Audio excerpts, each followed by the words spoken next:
Bueno, ahora vamos a tocar el tema de funciones mentales superiores. Un poco repasando la neuroanatomía. Bueno, Cornelius Brodmann fue un anatomista ya allá en Alemania y él en el año más o menos 1909 graficó por primera vez pues las 52 áreas corticales, ¿no? A las cuales hasta ahora denominamos las áreas de Brodmann. Aquí en esta lámina, para que ustedes observen tanto desde una vista lateral como desde una vista medial, ¿no? Las áreas, ¿no? Las áreas descritas por Brodmann. Ahora, y si ustedes observan también, están de distintos colores, ya que esto se debe de acuerdo a la función que van a ir realizando, ¿no? Por ejemplo, las que están en amarillo, 44 y 45, son áreas relacionadas con lo que es la expresión del lenguaje. Por ejemplo, el área 43 que ustedes ven ahí, ¿no? Es un área relacionada con lo que es la sensación del gusto, ¿no? Y así, cada una de estas va a estar relacionada con una determinada función. Empecemos viendo la división, ¿no? De la corteza cerebral, ya que aquí es donde se van a alojar las funciones mentales superiores. Hablemos del lóbulo frontal. El lóbulo frontal va dentro de él se va a encontrar lo que es la corteza motora primaria, ¿no? Esta corteza motora primaria se denomina o se le da el número de 4. Se encuentra pues justo por delante de lo que vendría a ser la cisura de Rolando. Aquí, bueno, se va a encargar del movimiento voluntario. Luego tenemos el área premotora, ¿no? Área 6. ¿Sí? Esta área se va a encontrar o se va a llevar a cabo funciones como los movimientos dirigidos, ¿no? Del cuerpo. Y podemos dividirla de dos maneras, ¿no? Un área ventral y dorso lateral, las cuales se van a encargar de iniciar todo plan motor en respuesta, por ejemplo, a un estímulo sensitivo. Como por ejemplo cuando estás caminando, ¿no? Por la calle y al cruzar ves la luz roja, pues, ¿no? Del semáforo, ¿no? Y te detienes. Y una corteza motora suplementaria. Esta corteza motora suplementaria se va a encargar de la ejecución de un plan coordinado, ¿no? De una secuencia motora previamente aprendida, ya sea tanto en la ejecución como en el aprendizaje, ¿ya? Esta área premotora, ¿no? También vamos a encontrar aquí un campo que se va a encargar de lo que es la mirada conjugada. Esta área se denomina el área 8, ¿sí? Que se va a encargar de lo que es la conjugación de la mirada. La alteración de una de estas, ¿no? Porque siempre son dos, ¿no? Son bilaterales, va a ocasionar lo que se denomina la desviación tónica de la mirada, ¿no? O signo de Prevost. ¿Qué quiere decir esto? Que de repente habrán escuchado hablar, ¿no? Que cuando el paciente tiene un infarto, ya mira la lesión. ¿Por qué? Imagínate que yo tengo un infarto, ¿ya? Que compromete mi área 8, ¿no? Mi área 8 del lado derecho. Esa área 8 del lado derecho lo que hace es, ¿ya? Desviar la mirada hacia el lado izquierdo, o sea, contrario, ¿sí? Entonces, si yo me lesiono esa área 8 derecha, ya no hay alguien, ¿no? Que desvíe la mirada hacia la izquierda. Por lo tanto, ¿qué queda? Que mi mirada esté desviada hacia la derecha, porque el único que está intacto es mi área 8 izquierda, ¿no? Es por eso que el paciente mira su lesión, ¿ya? Desde ahí viene la explicación. Y tenemos un área de Broca que se la mostré, ¿no? Que está pintada en amarillo, área 44 y 45, donde van a estar alojados pues todos los programas motores, ¿no? Que se requiere para poder hablar. Entonces la alteración del área de Broca produce una fascia no fluente. Luego el lóbulo prefrontal, ¿no? El lóbulo prefrontal se divide en tres. El primero es la corteza dorsolateral, ¿no? Áreas 9 y 46. En esta área dorsolateral se va a encargar pues de lo que son las funciones ejecutivas, ¿no? Las funciones ejecutivas, la planificación, el juicio, la atención, ojo, la atención, la memoria también, sentido del humor. La corteza órbitofrontal, áreas 11, 12 y 47, Estas van a encargarse pues de lo que son las emociones, la conducta social, ¿sí? Su lesión ya va a producir desinhibición, o sea, conducta impulsiva, hipersexualidad. O sea, el paciente que está lesionado, esta corteza orbitofrontal, por ejemplo, orinaría en la sala, ¿no? Haría conductas que normalmente no se hacen, ¿ya? O sea, esta parte del lóbulo frontal, ¿no? Y sobre todo esta, la corteza orbitofrontal, es la que nos hace ser seres sociales, ¿no? Con, digamos, los cuales tenemos normas, ¿ya? Y la corteza mesial frontal, ¿no? La cual vamos a tener, pues, relacionadas con el área 24, 6, 25, 32, 14. Y aquí yo voy a encontrar, pues, zonas que se van a encargar de lo que son la motivación, ¿no? Y su alteración, pues, va a llevar al paciente a que tenga abulia, ¿no? A indiferencia, siendo un paciente indiferente, ¿no? Ya en el extremo, cuando ya prácticamente ambas cortezas mesiales prefrontales, ¿no? De ambos lóbulos se encuentran dañadas, el paciente entra en lo que se denomina el mutismo asinético. ¿Ya? O sea, no te va a responder el paciente ante una determinada orden o ante una determinada acción, ¿sí? Más que cuando él de repente por ahí quiera realizar algún tipo de movimiento, lo puede hacer, ¿no? Más no reaccionar, ¿no? Ni menos hablar. Entonces, ¿no? Tengo ahí las áreas que hemos visto, ¿no? La órbito frontal, que es la basal, la mesial y la dorsolateral. Entonces, cada uno también tiene pues determinadas funciones, ¿no? Que ya hemos mencionado. Y no olvidar pues que la órbita frontal se encarga pues de lo que son las normas sociales, morales, ¿no? Y la misión es la que da la motivación, ¿no? Esa es la que de alguna forma idea un plan, ¿no?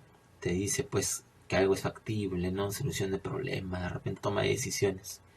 Y la dorsolateral pues es la que te lleva a cabo las soluciones, ¿no? La ejecuta. El óvulo parietal. La corteza, ahí vamos a encontrar pues a la corteza somatosensitiva primaria, ¿no? Que está en el giro postcentral, ¿sí? Por detrás de la cisura de Rolando. Ahí pues se va a llevar a cabo lo que son la percepción pues del tacto, vibración, la posición articular, localización de estímulos. También está la corteza somatosensitiva secundaria, ¿no? Cerca pues a lo que es el opérculo, ¿ya? Ahí también vamos a ver que algunas sensaciones como el dolor, temperatura. Y la corteza de asociación somatosensitiva, que ahí más que todo se va a encargar de lo que son la discriminación de dos puntos, ¿no? La grafestesia, esterognosia. Sí, grafestesia es cuando uno puede determinar, pues, si tú escribes en la palma de alguien el número 8, ¿no? La persona con los ojos cerrados puede determinar, pues, qué cosa estás haciendo en su palma, ¿no? Un 1, una letra. Eh, bueno, en el lóbulo parietal, sobre todo si hablamos del hemisferio dominante, ¿no? En este caso, ¿quién es el hemisferio dominante? Vendría a ser el lado izquierdo. Cuando hay una alteración aquí, ¿no? Se puede producir, pues, lo que se denomina agnosia, ¿no? El desconocimiento, la pérdida de conocimiento de algo, ¿no? Agnosia táctil, acalculia, que es la alteración en el cálculo, agrafia, ¿no? La alteración en la escritura, alexia en la lectura, y las afasias, ¿no? Sobre todo las transcorticales, también la apraxia, que es la incapacidad de ejecución, ¿no? Y si es el hemisferio no dominante, voy a tener anosognosia. La anosognosia está relacionada con que el paciente no reconoce o no se da cuenta de su déficit, ¿no? Por ejemplo, un paciente que tenga una hemiparesia izquierda, ¿ya? Entonces el paciente no se va a percatar de esta hemiparesia. Tú le vas a preguntar, ¿no? Señor, ¿puede mover su lado izquierdo? Sí, yo lo muevo normal. Y el examen pues está parético, ¿no? También pues la apraxia del vestir, las apraxias constructivas, las negligencias, ¿no? Visoespaciales. El lóbulo temporal. Aquí yo voy a encontrar la corteza auditiva primaria, ¿no? En este caso, cuando hay alguna alteración, ¿no? Sobre todo cuando es unilateral, voy a tener dificultades sobre todo para localizar el estímulo, ¿no? Igualmente, si el daño es bilateral, recién hablamos de que hay pérdida, ¿no? De la audición. Las áreas de asociación auditiva, ¿no? Esa, pues, la alteración de estas puede causar agnosia auditiva, amusia, que es la incapacidad para lo que es la música, ¿no? Para detectar esto. Y el área de Wernicke, ¿no? Que está encargada de lo que es la comprensión del lenguaje, por eso que su alteración produce una afasia fluente. Y el lóbulo temporal mesial y lateral, bueno, que está también relacionado con lo que es la memoria, ¿no? Y su alteración producirá amnesia. En el lóbulo occipital, bueno, tenemos el córtex visual primario, área 17, y el córtex de asociación visual, ¿no? 18 y 19. Muy bien, con ese previo, digamos, previa recuerdo anatómico, vamos ahora a hablar acerca de las funciones mentales superiores. Tenemos como primera función mental superior que vamos a ir detallando es la atención. Cuando hablamos de atención, pues es la habilidad pues, para mantener el enfoque, ¿no? De una manera selectiva en un determinado estímulo y ser capaz, bueno, de cambiarlo a voluntad. ¿Cuál es la importancia de esto? Que esto, las alteraciones pues de otras funciones, ¿no? Se van a poder evaluar si ésta se encuentra alterada. Ya, eso vendría a ser una de las a reconocerla. Ahora, cuando hablamos de atención, habrá que detallar también pues que para esto yo necesito percibir, ¿no? La percepción de un nuevo estímulo y esta se da a cabo pues por áreas sensitivas, ¿no? El colículo superior, ¿no? Los campos visuales frontales. Luego voy a necesitar pues el enfoque de atención, ¿no? En un estímulo, ¿no? Y la inhibición de otros, ¿no? ¿Quién da esto? El córtex prefrontal y el córtex singular, ya anterior sobre todo. Y bueno, el estriado que se encarga de una función más moduladora y el tálamo que mantiene la conciencia. ¿Qué núcleos del tálamo se encuentran relacionados con el mantenimiento de la conciencia? Son los núcleos reticulares del tálamo. También la evaluación, ¿no? Cuando hablo de evaluación, nosotros podemos hacerle al paciente pues que repita números, ¿no? Podemos iniciar, ¿no? De 3 o 4 más o menos e ir aumentando en esta repetición, ¿ya? Más o menos la velocidad de repetición es una letra por segundo aproximadamente, ¿no? El normal es que el paciente, ¿no? Repita siempre hasta unos, en promedio 7 más menos 2, ¿no? Dígitos. En cambio, si lo hacemos repetir en retroceso, ¿ya? Porque, por ejemplo, tú le puedes decir, señor, repita los siguientes números, ¿no? 3, 4, 5, 6, 7, 8. Te va a repetir en ascendente. Pero si tú le dices, por ejemplo, señor, repita 3, 5, 7, pero desde atrás hacia adelante. Entonces, 7, 5, 3, ¿no? ¿Sí? Entonces, cuando son en secuencias, ¿no? Desde atrás, más o menos te va a repetir, pues, 5 más menos 1, ¿no? También le puedes hacer otro tipo de valoración, ¿no? Como tarea de 3 pasos, ¿no? Cancelación de líneas. Todas estas están dentro de la evaluación neuropsicológica que se le hace a los pacientes, ¿no? Entonces ahí tenemos, esta es la imagen de uno de los test que usamos, ¿no? Que es el test de MOCA, ¿ya? En el test de MOCA la atención pues se evalúa con la repetición de números, miren, como ven ahí en la primera, ¿no? Son números, por ejemplo, el 2, 1, 8, 5, 4, ¿no? Tanto en ese orden como en reversa, a la inversa, ¿no? Igual también pues se le dice al paciente pues que te mencione, ¿no? O perdón, que el paciente cada vez que escuche la letra A, ¿no? De una palmada, ¿ya? Entonces esas son algunas formas de poder evaluar la atención, igual también con las restas, ¿no? Pueden ser restas de 7 o restas de 3, ¿no? Que son las más, un poco más complejas, ¿no? La atención también va a tener pues esto va relacionada con la parte espacial. ¿Por qué? Entonces, para esto va a haber una dominancia hemisférica, ¿ya? Algo bien sencillo, miren. Tu hemisferio no dominante, que en la mayoría de los casos es el hemisferio derecho, ¿ya? Se va a encargar de la atención de ambos lados del espacio, ¿no? Tanto izquierdo y derecho, ¿ya? En cambio, el dominante, que es el lado izquierdo, solo se va a encargar de ver el lado contralateral, o sea, el lado derecho, ¿ya? Entonces, la alteración de esto puede conllevar a que el paciente tenga una heminegligencia visoespacial, ¿no? Una falla de atención de un lado del espacio. Y generalmente eso nos damos cuenta ¿Cuándo? Cuando las lesiones son en el lado no dominante. O sea, tiene un stroke, por ejemplo, ¿no? Del lado derecho, ¿ya? Entonces, ¿qué pasa si el paciente pues tiene un stroke en el hemisferio derecho, ¿no? Que compromete pues arteria cerebral media, ¿no? Si tiene el lado derecho, ¿qué hemos dicho? Que el nodo dominante ve ambos lados, ¿no? Entonces ve tanto el izquierdo como el derecho. En cambio, como solamente le queda el izquierdo sano, él va a ver el derecho. Entonces va a haber una heminegligencia visoespacial. El paciente no va a ver el hemicampo izquierdo, no lo va a percibir, ¿ya?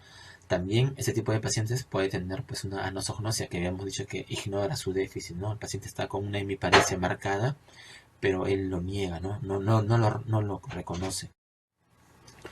Entonces ahí, para que puedan ustedes reconocer aquí, ¿no? En estas dos imágenes lo que les acabo de mencionar, que el lado derecho ve los dos hemicampos, mientras que el lado izquierdo, ¿no? O el lado dominante solamente se encarga de la tensión del lado derecho, ¿no? Entonces, cuando este se daña, pues se pierde la tensión de este hemicampo, ¿no? El paciente no va a reconocer objetos que se le muestren en este hemicampo, ¿no? Esa es una heminegligencia visoespacial.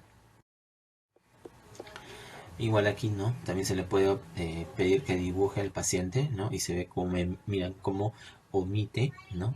Lo que ve en la figura en mi campo del lado izquierdo, ¿no? Lo omite, ¿ya? El lenguaje. Bueno, el lenguaje es una de las funciones, pues, que nos diferencia como especie, ¿no? Es propia del ser humano. Entonces, en el lenguaje, yo voy a tener un sistema de símbolos, ¿no? Que son producidos voluntariamente. Va a tener influencia muchas veces cultural, ¿no? Aquí también entran a tallar pues las habilidades expresivas, ¿no? Y receptivas que nos van a permitir comprender y comunicar información. Todo eso está metido dentro del concepto del lenguaje. Y hablamos de dominios, ¿no? Son 5 dominios en el lenguaje. El fonológico, ¿no? El cual pues son encargados de lo que es el sistema de sonidos, ¿no? Las reglas lingüísticas. La morfología, que es la estructura de las palabras y su construcción. La semántica, que vendría a ser el significado, ¿no? La sintaxis, ¿no? Es el orden de las palabras en una oración, y la pragmática, que es el uso del lenguaje, ¿no? En determinado contexto. A diferencia de lo que es discurso y habla, ¿no? El discurso y habla más está relacionado con la parte motora, ¿no? Que ésta debe coordinar de manera rápida y va a poder ser responsable de la expresión del lenguaje. Aquí voy a tener algunas funciones que se van a detallar, ¿no? Como por ejemplo la fonación, ¿sí? Esto va a ser dependiente de lo que es las cuerdas vocales, ¿ya? Y de la presión intratraqueal. La articulación, ¿no? También la fluencia, ¿no? Cuántas palabras puedo decir por minuto. Y la prosodia, que vendría a estar relacionado con lo que es la entonación, el tono, la intensidad, la duración de las sílabas, ¿no? Cuando hablamos de prosodia, por ejemplo, no es lo mismo que yo te diga, eh, puedes venir aquí, o que te diga, puedes venir aquí. ¿Ven cómo cambia el significado? ¿Sí? Entonces, cuando hablamos del lenguaje, también hay que tener en cuenta las alteraciones, ¿no? Cuando hablamos de alteración del lenguaje nos referimos a afasia, ¿no? La afasia es una alteración del lenguaje, mientras que la disartria es una alteración del habla, ya son muy distintos, ¿ya? El lenguaje es una función mental. La afasia también, pues, en sí, dentro de su concepto, vamos a ver que va a haber una pérdida, ¿no? Una pérdida total o parcial de todos estos procesos complejos, pues, que regulan lo que es la interpretación, ¿no? Del lenguaje, ¿no? De los símbolos del lenguaje. ¿Y por qué se da esta pérdida o alteración? Porque hay lesiones cerebrales, ¿no? Que han sido en muchos casos adquiridas, ¿no? Ya que hablamos de afasia cuando el paciente ya desarrolló, ¿no? Ya desarrollé la función del lenguaje y la perdí por un infarto, ¿no? Por un tumor, ¿sí? Y hablamos de disfasia cuando es una alteración en el desarrollo del lenguaje, ¿no? Ya es muy diferente. Y eso ya hemos comentado. Bueno, cuando hablamos de neuroanatomía, ¿no? Vemos pues que en el habla más que todo tiene que ver con cómo el aire, ¿no? Atraviesa las cuerdas vocales, la coordinación de los músculos, ¿no? Respiratorios, ¿no? La laringe, faringe, la lengua, los labios, los nervios craneales involucrados, ¿no? El 5 que abre la boca, el séptimo, la expresión en la cara, en los labios, el vago, ¿no? que regula lo que es el paladar, ¿no? Blando, la laringe, faringe, hipoglosa, la lengua, bueno, es la parte anatómica. Igualmente también en lo que es la anatomía, las áreas relacionadas, que son dos más importantes, pero vamos a ver más adelante que es algo más complejo, ¿no? El área de Broca, ¿no? En las cuales tengo el área 44 y 45, ¿ya? En el giro frontal inferior, ¿no? Que se encarga de lo que es la expresión del lenguaje, ¿no? La fluencia del lenguaje. En cambio, el área de Wernicke 21-22, que es más en el giro temporal superior, ¿no? Que es la parte sensitiva. El fascicular 4, que es el que relaciona ambas áreas, ¿no? Están en íntima relación. Ahí podemos observar en la lámina, ¿no? Aquí tengo mi área de Wernicke, ¿no? Área 22. Y este es el fascicular 4, ¿ya? Y este es mi área de Broca, ¿sí? Área 44-45. La evaluación. Bueno, algo que hay que tener en cuenta, que la función del lenguaje, sobre todo, va a estar en el hemisferio dominante, ¿no? En los derechos, ¿ya? La mayoría, casi el 95%, tiene como hemisferio dominante el lado izquierdo. Y en los que son zurdos, es un 60%, ¿no? Es dominancia del lado izquierdo. Entonces, para evaluar el lenguaje yo tengo dominios, ¿no? ¿Y cuáles son estos dominios que debemos evaluar? Por ejemplo, debemos evaluar el lenguaje espontáneo, que es la fluencia, la comprensión del lenguaje, la repetición, la denominación, la lectura y la escritura, ¿ya? No se olviden, ahí están, ¿ya? Esos son los dominios que debemos evaluar. Ahora, tener en cuenta que también hay un nivel emocional en lo que es el lenguaje, ¿no?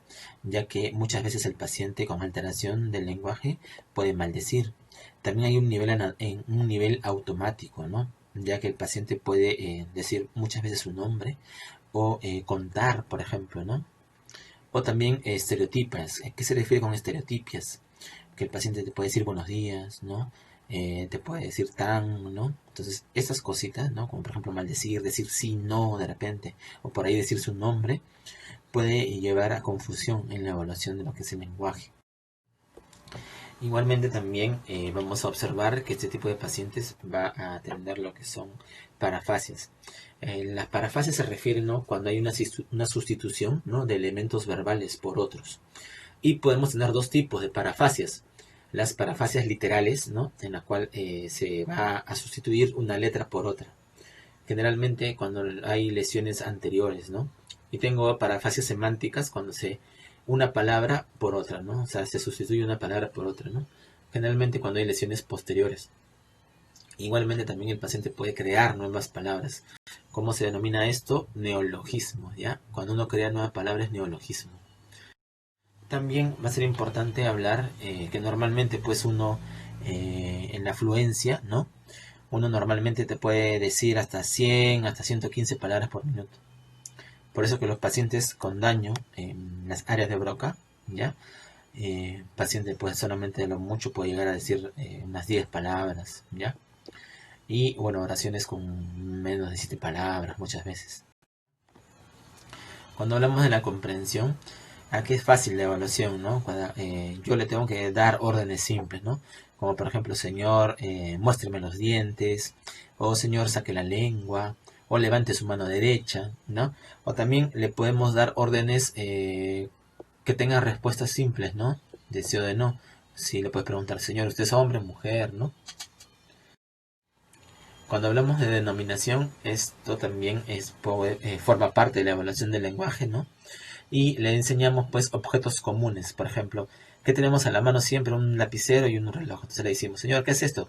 Debe decir un lapicero, ¿no? ¿Para qué sirve? Para escribir. Igual también pues le enseñas el reloj y le dices, no, señor, ¿qué es esto? ¿Para qué sirve? También le puedes decir que nombre pues varios ítems, ¿no? De una sola categoría, por ejemplo, dile, no sé, señor, dígame todos los animales, ¿no? Que se le venga, ¿no? Ahorita, dígame todos los animales que se acuerde. O los países, ¿no? O también le puedes decir todas las palabras que empiecen con P, ¿no? Y así. Normalmente, pues, si le dices al paciente que te diga, señor, dígame todas las letras, todas las palabras que empiecen con P para hablar de normalidad, ¿no? El paciente te debe de al menos detallar más de 12 palabras, ¿no? En la repetición, ya vamos a ver que podemos abarcar pues un amplio rango, ¿no? Entonces podemos evaluar pues la capacidad de la manipulación, ¿no? Esto es la parte fonémico-silábica, ¿ya? Ahí podemos hacer que repita sílabas. También la manipulación fonémico-semántica, ¿ya? Que es repetir pares de sílabas. También en lo que es la manipulación de unidades lexicales, ahí le hacemos repetir palabras. Y en la manipulación de combinaciones, ¿no? De sintagmas, ¿ya? Ahí hacemos que repita frases, ¿no? Por ejemplo, ni síes, ni ies, ni peros, ¿ya? Y en la repetición también evaluamos algo interesante, ¿no? Que son las pseudopalabras, ¿no? Que hacemos que repita pseudopalabras, o también llamadas logátomos, ¿ya? Ahí, por ejemplo, sinapo, sotupo, vasomida, adicapo, ¿no? Son palabras que no existen, ¿ya? Son pseudopalabras. En la escritura, ¿no? También en la escritura prácticamente se va a afectar en la mayoría, ¿no? De los problemas del lenguaje se afecta lo que es la escritura, ¿ya? Hay dos cosas que se afectan bastante en los problemas del lenguaje. O sea, si yo soy un poco inexperto, nunca me va a fallar la nominación y nunca me va a fallar la escritura. Si yo quiero discernir, ¿no? Si ese paciente tiene un problema de lenguaje, lo hago escribir o lo hago nominar, ¿ya? Entonces en la escritura pues también se va a comprometer bastante, ¿ya? Y generalmente lo evalúo al dictado, ¿no? O espontáneo, ¿no? Que escriba algo, oraciones, ¿no? O le dicto algo, ¿no? Y la lectura, pues, también le decimos pues que lea, ¿no? En voz alta, o hacer que siga un comando. Le hacemos un comando escrito y él que lo haga, ¿no? La alteración en la lectura, pues, tiene un nombre propio que es la alexia. Y bueno, ahora vamos a, digamos, a ver, ¿no? Lo que son los trastornos del lenguaje, ¿no? De manera bien práctica. Entonces, para esto sí presten atención, ¿ya? Miren, cuando hablamos afasia, lo primero que hay que preguntarnos, ¿no? Mentalmente a nosotros mismos es si el paciente repite. ¿Por qué? Porque si el paciente repite o no, yo voy a separar en dos grandes grupos. Porque voy a tener las afasias perisilvianas, ¿no? Y las afasias extraperisilvianas. ¿A qué se refiere esto? Miren, para que alguien repita, debe tener intacto lo que es el área de Wernicke, de Broca y el fascículo arcuato, sobre todo el fascículo arcuato, ¿sí? Debe comunicar ambos lados. Entonces, por eso que la repetición me va a definir si estoy ante una afasia, ¿no? Perisilviana, o sea, se ha comprometido. Perisilviana es que se ha comprometido el área de Wernicke, el fascículo arcuato, el área de Broca.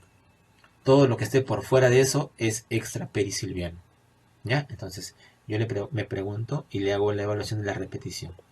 Si el paciente, ¿no? Siguiendo las fechas, si el paciente no repite, es que se ha afectado el fascículo arcuato o área de Wernicke o de Broca.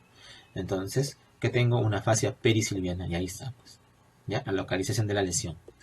Si el paciente sí repite, ¿no? Está afásico, ¿no? Sé que está afásico porque ya lo he hecho nominar, ¿no? Lo he hecho escribir, sé que está afásico, ¿no? Si el paciente sí repite, entonces es una extra perisilviana. La lesión está fuera de eso, ¿no? Como ven en el gráfico, ¿no? Miren, se respeta esto, está por fuera la lesión. Entonces, ya sabemos que el paciente no repite. Lo siguiente es ver si es fluente o no.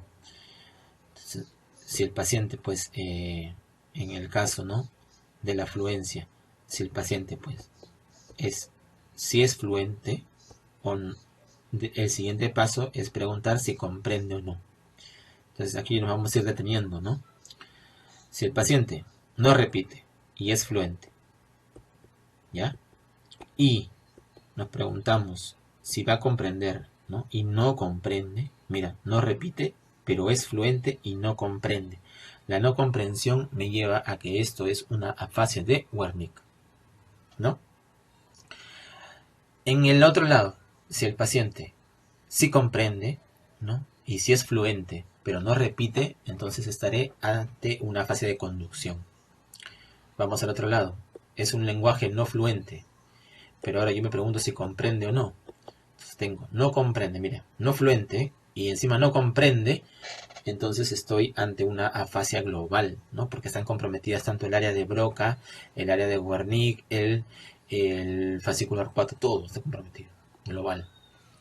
Y si el paciente sí comprende, estoy ante una afasia de Broca. Miren, ahí están los 4 tipos, ¿no?, de afasias perisilvianas.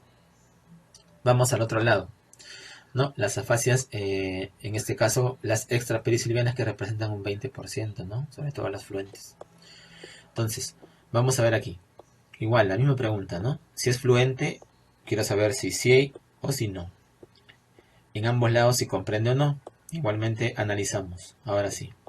Si el paciente no comprende, ¿no? Si el paciente no comprende, pero sí es fluente, entonces estaré, mira, no comprende, o sea, es una afasia que se parece a la de Wernicke, por eso se llama afasia transcortical sensorial. En cambio, si es, mira, si es fluente, ¿no? El paciente y si comprende, ¿ya? Entonces estamos ante una afasia anómica. Y vamos hacia el otro lado, ¿ya? No es fluente, pero el paciente no comprende, mira, no comprende, no es fluente, entonces está comprometido los dos lados. ¿Quién ve la fluencia? ¿No? La parte motora. ¿Quién ve la comprensión? La parte sensorial. Entonces es una transcortical mixta. Y si sí comprende, miren, sí comprende, pero es no fluente, o sea, hay algo en la parte motora, ¿no? Entonces por eso se llama transcortical motora. Y esos son los 8 tipos de afasias, ¿ya? Y bueno, ya hemos hablado pues que en las transcorticales la repetición está preservada, ¿no? Puede haber ecolalia en algunos pacientes, ¿no? Algunos pacientes pueden ser repetir las palabras. Y también estas, sobre todo, se van a deber a infartos de Watershed, ¿ya? Generalmente, pues la repetición ya va a ser mejor que el lenguaje espontáneo. Y ya saben cuáles son estas afasias porque ya lo hemos visto, ¿no? Las transcorticales motoras sensitivas y mixtas. También pueden existir pues otro tipo de afasias, ojo, ¿eh? Y a esto denominamos las afasias subcorticales. Generalmente hay daño de dos localizaciones anatómicas, ¿no? El estriato, ya, que vendría a ser el caudado, ¿no? Entonces por eso que la afasia se llama afasia estriatocapsular. Y una afasia talámica, sobre todo la parte posterior. Entonces si es estriatocapsular, aquí pues hay un poco de disartria y hay nominación pobre. Y si es una afasia talámica, no, hay comprensión y nominación pobre. También hay alteraciones del lenguaje relacionados pero con el hemisferio no dominante. Aquí lo que se puede haber alterado va a ser el ritmo y la prosodia, ¿ya? O la parte emocional del lenguaje. Eso hay que tener cuidado. Bueno, alexia ya sabemos que es la pérdida, ¿no? De la habilidad de leer, ¿ya? Sin pérdida pues de la agudeza visual. Y la grafia es la pérdida de la habilidad de escribir pero sin o ataxia. Y la alexia puede ser alexia con agrafia, ¿no? Cuando el daño, o sea, quiere decir que la lectura y la escritura, ¿no?, están comprometidas, y generalmente esto se ve cuando hay daños, pues, en el giro angular dominante. Y la alexia sin agrafia, generalmente, pues, cuando hay daños occipitotemporales, ¿no? Hay una desconexión del córtex visual y el giro angular, por eso que es alexia, o sea, no lee, pero sí escribe, ¿no? En este caso, el paciente no puede leer lo que él escribe, porque hay una desconexión, pues, ¿no? ¿Cuál es su Y nombre aquí completo? vamos a ver, miren, ¿Cuál es, señor? ¿Cuál es? un casito, ¿ya? ¿Dónde se encuentra Un ahorita? paciente. Vamos a- ¿Qué cosa me pongo? Ya. ¿Con qué me pongo? No se preocupe. ¿Sabe usted qué fecha es hoy? No sé. No sabe la fecha, no se preocupe. Ya. ¿Cómo se llama esto? ¿Cómo se llama esto? Lo espero. Ahí está. Lo espero. ¿Para qué sirve? No sé si luego No sé, ¿qué cosa voy a tomar? ¿Cuál es lo que voy a tomar? le da una orden, ¿no? ¿Cómo se llama esto? ¿Qué cosa ¿Cómo se llama? No sé bien. ¿Sabe usted qué fecha es hoy? ¿Para qué sirve? Bien. Tú puedes decir no. ¿Para qué sirve? Bien, nominación. ¿Qué cosa espero, señor? Ya. ¿Cómo se llama esto? Sí, levante su mano izquierda. ¿Para qué ¿Dónde? sirve? Ya. Levante su mano derecha. No comprende, ¿no? ¿Cómo se llama? Levante su mano derecha. Pongo mi mano. ¿Dónde? Ya. En la espalda. Ya, no se preocupe. Sí, levante su mano izquierda. Entiendo bien. ¿No entiende bien? Sí, sí. Ya, levante su mano. Repita conmigo. Carpeta, pelota, árbol. Ya. Repítalo. Carpeta. Levante su mano derecha. ¿Ah? Sí, sí, sí, lo entiendo, sí, lo entiendo. Pelota. Claro, pelota sí también no me ha dado cuenta. Ok. Árbol.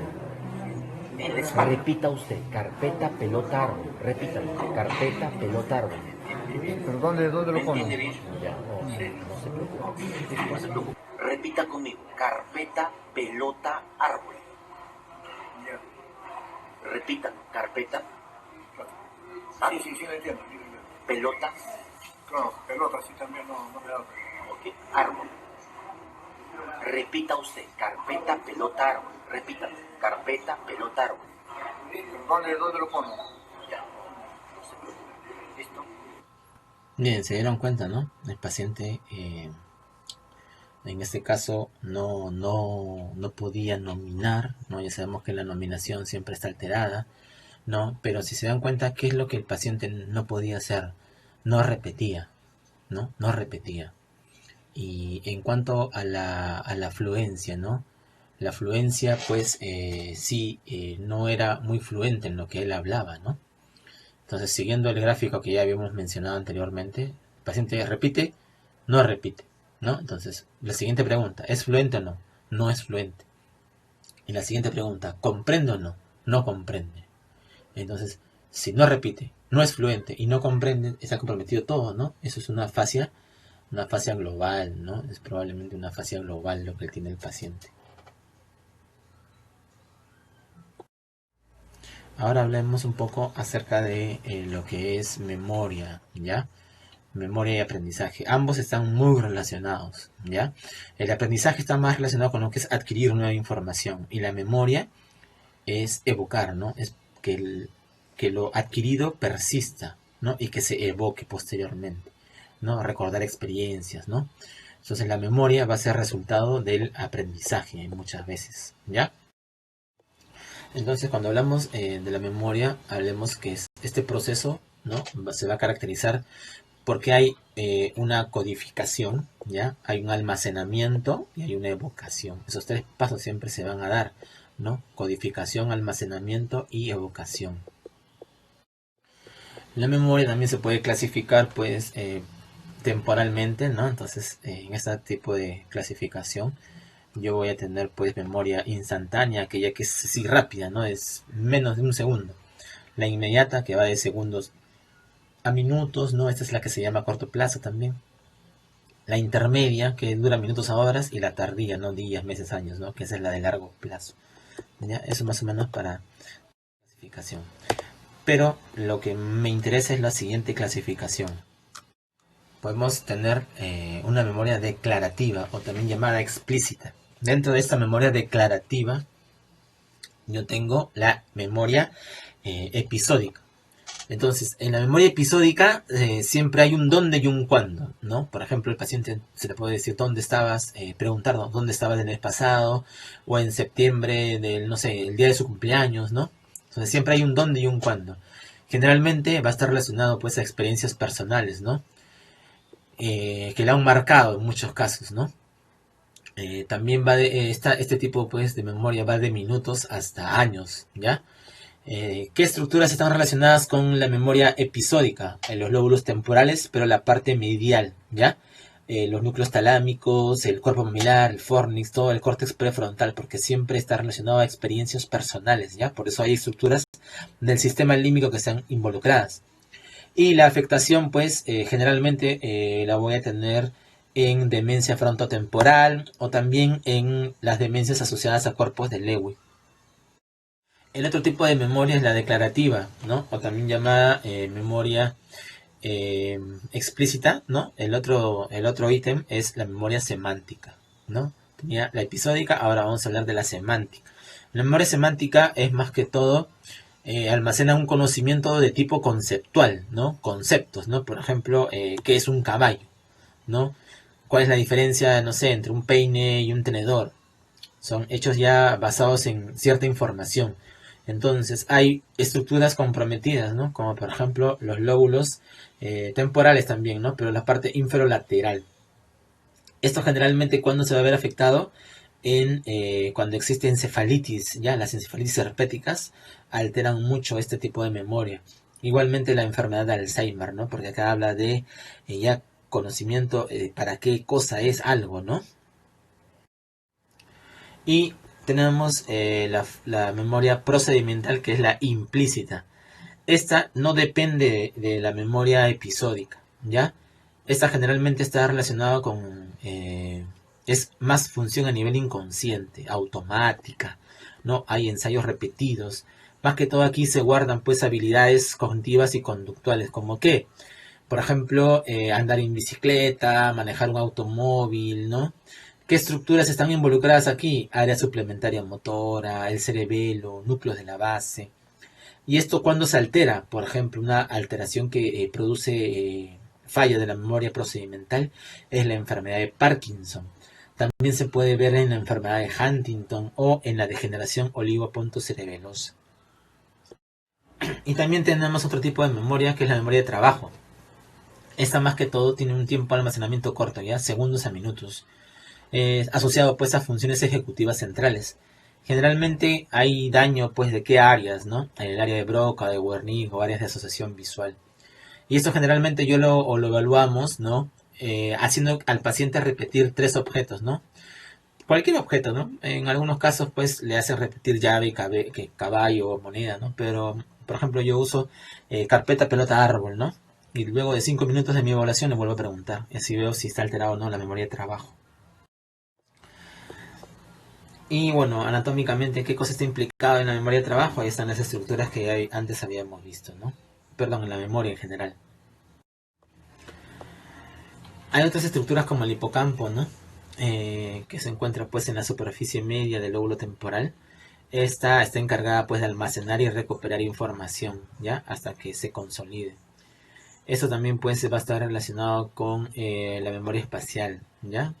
Y su alteración puede producir pues amnesia anterógrada, ¿no? O sea, no recordar nuevas cosas.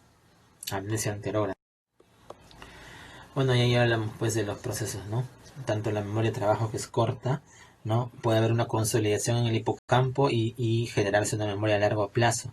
Como también pues necesitamos pues el sueño, ¿no? Que habíamos hablado que es importante para lo que es la consolidación de muchos aspectos de la memoria. El cálculo. Este cálculo va a depender mucho de lo que es la inteligencia, ¿no? Y el grado de instrucción. El cálculo generalmente está en el giro angular del lado dominante, ¿ya? Y como lo evaluamos en restas, ¿no? 100 menos 7 o 100 menos 3, ¿no? O problemas simples, ¿no? De cálculo, por ejemplo, cuánto cuesta, si algo cuesta X y pagas Y, cuánto no te queda, algo así. Y también, pues, tener en cuenta, pues, también las sumas, ¿ya? Aquí, por ejemplo, en parte de lo que es la evaluación de la atención, también hacemos un poco de cálculo, ¿no? Miren, en el test de Moca, en esas sustracciones.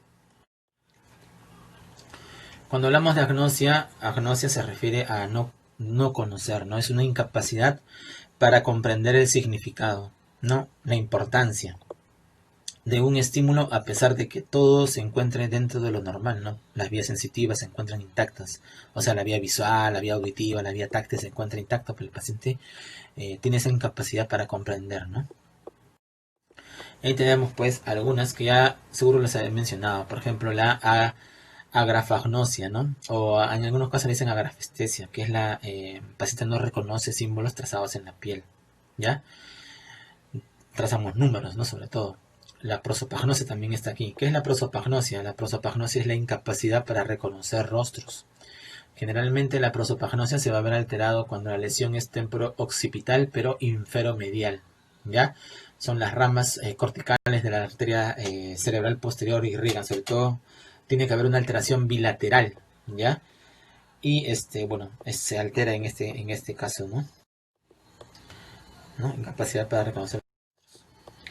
Otros tipos de agnosia está la autotopagnosia, que el paciente no identifica, no localiza partes de su propio cuerpo, Y aquí están, por ejemplo, la agnosia digital, ¿no? Entonces, numera los dedos, ¿no? El paciente no va a poder realizarlo. El paciente pues no va a poder realizarlo, ¿no? Y aparte de la agnosia digital, también está la desorientación derecha-izquierda. Por ejemplo, le decimos al paciente que con la mano derecha se toque la oreja izquierda. ¿Ya? No hay adecuado conocimiento de esto. La anosognosia, sobre todo, es aquel paciente que no reconoce su déficit, ¿no?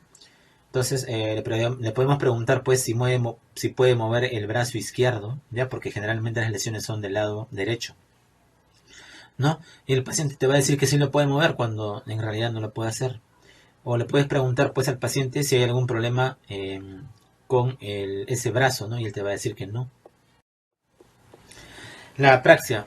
Cuando hablamos de apraxia, hablamos de la incapacidad para realizar un movimiento voluntario, ¿no? En ausencia, pues, de lesión del sistema motor y sensitivo. O sea, el paciente puede realizar movimientos automáticos, ¿ya? Pero no voluntarios. Por ejemplo, no puede hacer puño, pero puede de repente por ahí coger un objeto cuando no lo estás viendo, ¿no? ¿Ves? Cosas de ese modo podemos dar. Entonces, ahí tenemos algunos tipos de apraxias, ¿no? La apraxia ideatoria. Generalmente en este tipo de apraxia la lesión está en el hemisferio dominante, parieto-temporofrontal. Generalmente es un trastorno que afecta el plan de acción ideativo. ¿Qué quiere decir eso? Que hay una incapacidad para realizar una serie de actos de un plan ideatorio. Por ejemplo, preparar un té, ¿no? Tiene un plan, pero el paciente no lo puede realizar. También esto se asocia a inhabilidad para entender cómo se utilizan algunos objetos, ¿no? Entonces el paciente no va a poder hacerlo. Ideatoria, ¿no? Un plan de acción ideativo. En cambio, la idiomotora, ¿no? Es un trastorno en el cual pues el paciente no va a poder ejecutar acciones, como por ejemplo el saludo militar, ¿no? Que es un gesto. Esto generalmente también se afecta en el hemisferio dominante, sobre todo la parte parietal izquierda. Otros tipos de apraxia, la mielocinética, que es más que todo se altera la fineza de los movimientos, ¿no? La constructiva, generalmente por lesiones en cualquiera de los dos lados de los hemisferios, en cualquiera de los dos hemisferios, pero generalmente por lesiones del lado derecho, ¿no? Temporo-occipito parietal. ¿Y cómo me voy a dar cuenta? Porque el paciente pues no puede realizar actividades como dibujar, ¿no? Hay defectos visoperceptuales presentes. Apraxia bucofacial, ¿no? Como por ejemplo sacar la lengua, moverla hacia arriba, hacia abajo, no lo va a poder hacer. O apraxia del vestir, ¿no? Hay formas de evaluarlo, ya, por ejemplo, ahí, ¿no? Las constructivas, ¿no? Paciente pues no tiene una incapacidad. Igual aquí también, ¿no? Los test neuropsicológicos, ¿no? Miren cómo evaluamos la parte visoconstrictiva, ¿no? Constructiva. Y ahí también, ¿no? Generalmente, pues la apraxia relacionada con lesiones muchas de ellas, ¿no? Del lado izquierdo, pero las constructivas, sobre todo en el lado derecho, ¿no? Acuérdate. Por eso que aquí la lesión está en el lado derecho, ¿no? Vamos a resaltar. Bien, aquí, ¿ven? Esta lesión es el lado derecho, ¿no? Por eso no puede. Y bueno, existe también lo que se denomina la apraxia de Burns, ¿no? O ataxia en algunas cosas le dicen, ¿no? Pérdida de... le pedimos al paciente pues que camine y el paciente no lo puede hacer, ¿no? Pues está como que pegado el paciente al piso, no puede iniciar algo tan sencillo como es el caminar, ¿no?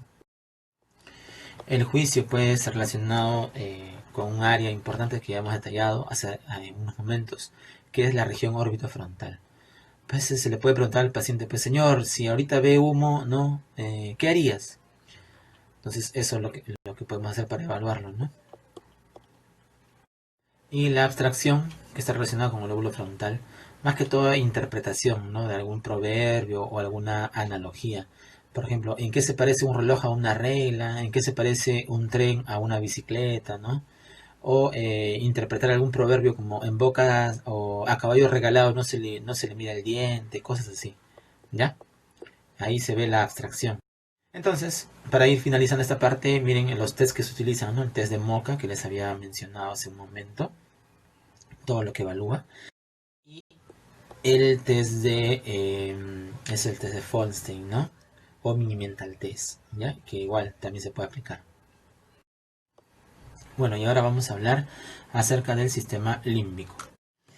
Bueno, hablamos del sistema límbico, una pequeña introducción, ¿no? En general, en nuestra vida, bueno, hay ciertos sentimientos como el placer, la euforia, la tristeza, ¿no? El abatimiento. Todas ellas, de alguna forma, contribuyen, pues, a la riqueza de nuestras experiencias, ¿no? Le confieren cierto carácter, cierta pasión a las cosas que uno hace. El sistema límbico en los seres humanos, pues, la comunicación social, ¿no? De las emociones va a estar fundamentalmente dada por la expresión en el rostro, ¿no? O sea, de alguna forma el sistema motor está involucrado en la expresión, ¿no? Por ejemplo, aquí, ¿no? Ustedes ven a la persona enojada, a la persona que está feliz, o vemos, por ejemplo, a la persona sorprendida, o al niñito que está llorando, ¿no? Si se dan cuenta, todo tiene que ver con la expresión de la cara, ¿no? O sea, esa relación del sistema límbico con la parte musculoesquelética, ¿no? El sistema límbico, ya, la palabra límbico proviene de la palabra, o significa, perdón, limítrofe. El sistema límbico es un circuito neuronal, ya, que va a controlar el comportamiento, la emoción y la motivación, ya, el comportamiento emocional, la motivación. Es un componente fundamental de este sistema límbico, el hipotálamo.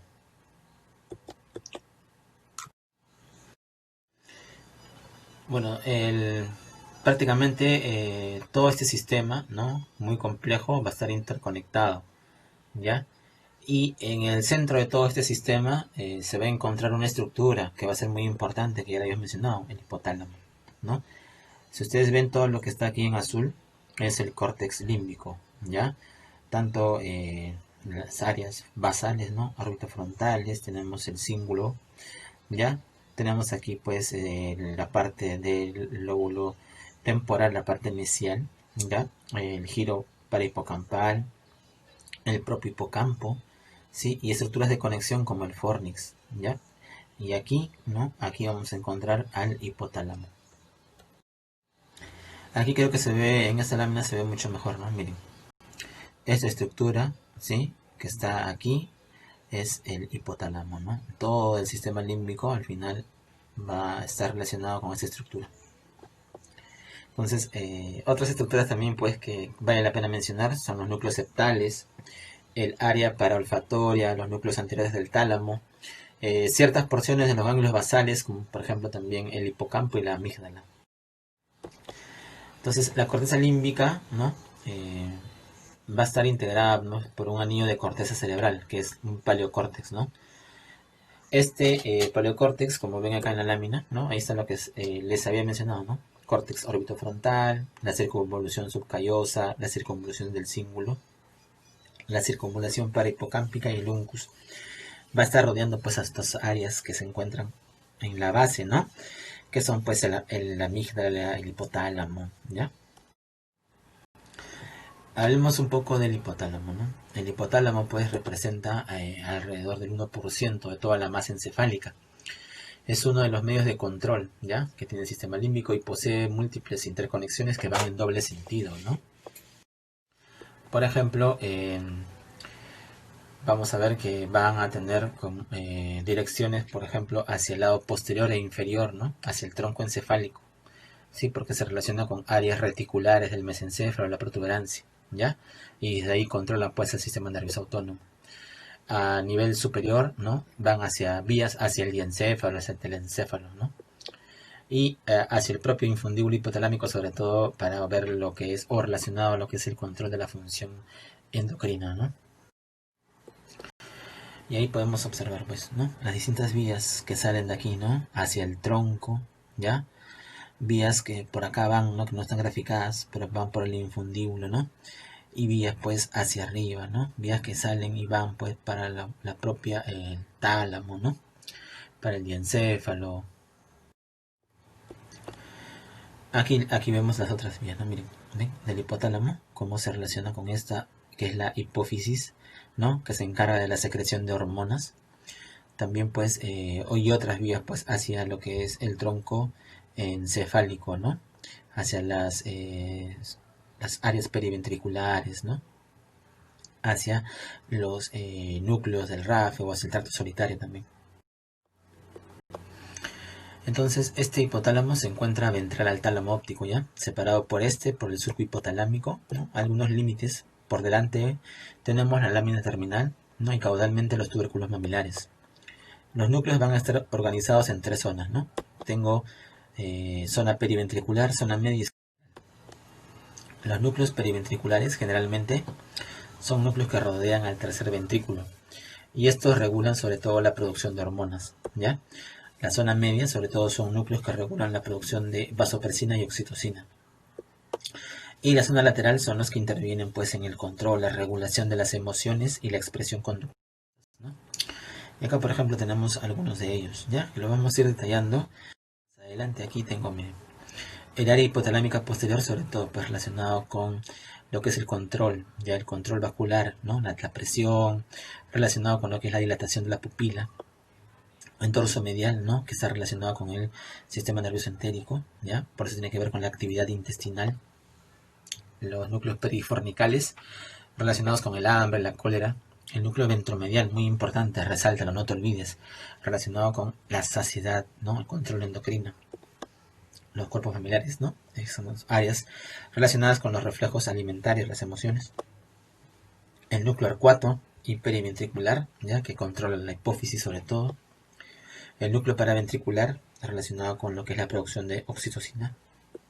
Y el supraóptico relacionado con la producción de vasopresina. El área preóptica medial, ¿no? Controla pues lo que es la micción, ¿no? Relacionado con la frecuencia cardíaca, la presión arterial. El área preóptica hipotalámica anterior está relacionada con la temperatura, ¿ya? Y el área hipotalámica lateral, sobre todo con el control de la respiración, la circulación y las emociones. Hay algunos núcleos que le denominan los núcleos sexualmente dimórficos, que ellos se relacionan con el control de la secreción de LH y el coito.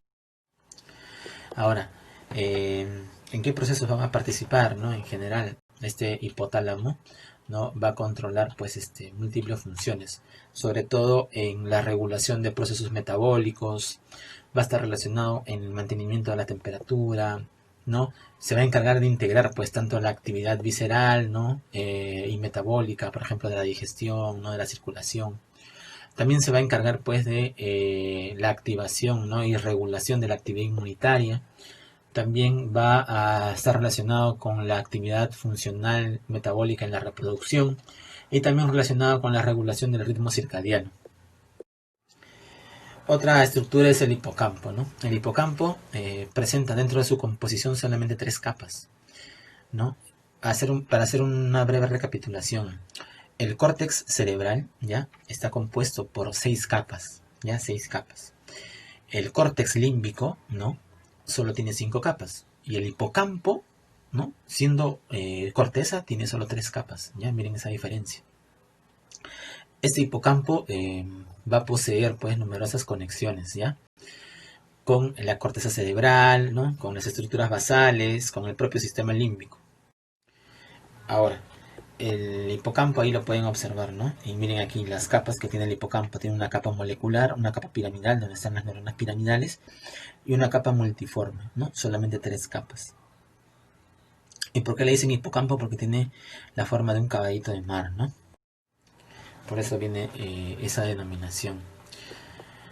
Y aquí vamos a ver pues las comunicaciones, pues, ¿no? De la parte del hipocampo, ¿ya? Cómo se va a comunicar mediante el fornix, por ejemplo, con cuerpos mamilares, ¿ya? También su relación que tiene con la amígdala. Entonces, una experiencia sensitiva no va a activar de alguna forma al hipocampo.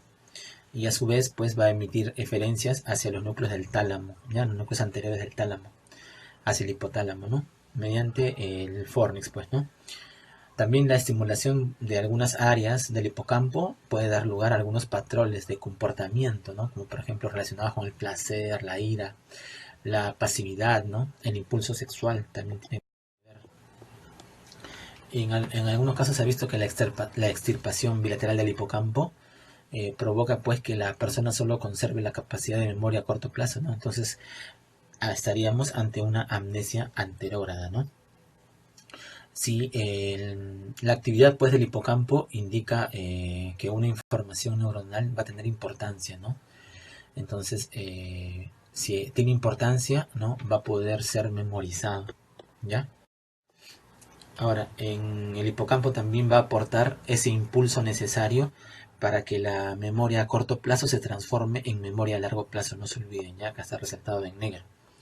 Sin el hipocampo, pues la consolidación a largo plazo, ¿no? De cualquier tipo de recuerdo, ¿no? Ya sea verbal, ¿no? No tendría lugar, pues. Otra estructura es la amígdala, ¿no? La amígdala va a estar involucrada, pues, en el procesamiento multimodal, ¿no? De la información, sobre todo relacionado, pues, con el reconocimiento emocional y el comportamiento. La amígdala, pues, es crítica ¿para qué? Para la adquisición, ¿no? Y expresión de respuestas al miedo. Ojo, ¿eh? Adquisición y expresión de respuestas al miedo. Igualmente también la amígdala se va a ver afectada en algunos trastornos, como por ejemplo la enfermedad de Alzheimer, en epilepsia del lóbulo temporal, ¿no? En depresión, sobre todo. En esta lámina pues vemos los núcleos que conforman lo que es la amígdala, ¿no? Ahí tenemos los núcleos corticales, núcleo medial, ¿no? El núcleo basal, ¿no? Núcleo lateral, basolateral. Y vemos que es bien complejo, pues, ¿no? Esta amígdala y por ser tan también. Y miren la relación que tiene, pues, con otras estructuras, ¿no? Miren que recibe eferencias, ¿ya? De zonas, ¿no? Por ejemplo, del cíngulo, ¿no? Del córtex orbitofrontal. También va a recibir referencias de la corteza de asociación sensitiva, ¿no? De la ínsula. Y esta amígdala pues va a dar eferencias, por ejemplo, hacia el hipotálamo, eferencias hacia los núcleos parabraquiales, ¿no? El tálamo va a influir también sobre este, se van a formar redes, ¿ya? Entonces hay una gran interconexión. Entonces, la amígdala en sí en los seres humanos, ¿ya? Los núcleos basolaterales son los que tienen un papel importante en lo que es el comportamiento. Esta amígdala recibe pues señales pues de la corteza, ¿no? Y que hemos visto, la corteza límbica, así como de la neocorteza. Igualmente también la amígdala pues va a transmitir, ¿no? Señales hacia áreas corticales, ¿no? Hacia el hipocampo, hacia el tálamo, ¿no? Y hacia el propio hipotálamo. Y bueno, aquí vemos cada uno de los núcleos, ¿ya? Solamente para que vean que esto sea más que todo valorado en animales de experimentación, ¿no? En este caso el roedor, ¿no? Como por ejemplo el núcleo central de la amígdala, ¿ya? Está relacionado pues con el hipotálamo anterior, ¿no? Con el núcleo motor dorsal del vago, ¿no? Con la sustancia gris, ¿no? Acuoductal, con los núcleos paraventriculares del hipotálamo, y estos efectos pues se ven pues tanto en la activación simpática, parasimpática, ¿no?